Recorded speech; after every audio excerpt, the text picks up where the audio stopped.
రామ్ పోతినేని నటించిన ఆంధ్ర కింగ్ తాలూకా టీజర్ అయితే వచ్చింది. ఎలా అనిపించింది? సూపర్ గా ఉంది అక్క. రామ్ పోతినేని లుక్స్ ఎలా అనిపించాయి? న్యూ లుక్స్ గా అక్క, చాలా మంచిగా ఉన్నాయి. అంటే ఇప్పుడు దాకా ఆయన చాలా మాస్ లుక్ లో కనిపించారు. మరి క్లాస్ గా అని కూడా అన్నారు, మాస్ గాను ఉన్నారు. అందులో కొంచెం వెరైటీగా ఉంది, చున్నీ కూడా డిఫరెంట్ గా ఉంది. అంటే రెండు మిక్స్ అయినాయి కదా, చున్నీకి మూవీ కూడా చాలా ఇంట్రెస్ట్ గా ఉంది. ఎప్పుడు రిలీజ్ అవుతుంది అక్క మూవీ? అది ఇంకా డేట్ అనౌన్స్ చేయలేదు, బట్ టీజర్ అయితే వచ్చింది. Okay okay. మరి మ్యూజిక్ ఎలా అనిపించింది ఆ టీజర్ లో? సూపర్ గా ఉంది అక్క. మరి ఆంధ్ర కింగ్ తాలూకా అంటే మీకు గుర్తొచ్చే హీరో ఎవరు? పవన్ కళ్యాణ్. ఓకే. ఆ మూవీలో చూస్తుంటే ఉపేంద్ర గారిని పెట్టారు, తమిళ స్టార్ని పెట్టారు, మరి కన్నడ స్టార్ని పెట్టారు.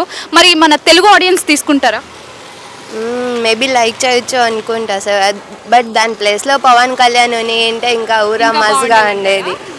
ఎందుకంటే అందరికీ పవన్ కళ్యాణ్ అంటే చాలా ఇష్టం. మీకు కూడా ఇష్టమా? ఇష్టం. మరి రామ్ పోతినేనికి మంచి హిట్ పడుతుంది అనుకుంటారా ఈ స్టోరీ? సూపర్ హిట్ పడుతుంది అక్క. ఓకే. మరి ఇప్పుడు దాకా రామ్ పోతినేని మూవీస్లో మీకు ఇష్టమైన మూవీ ఏది? నాకా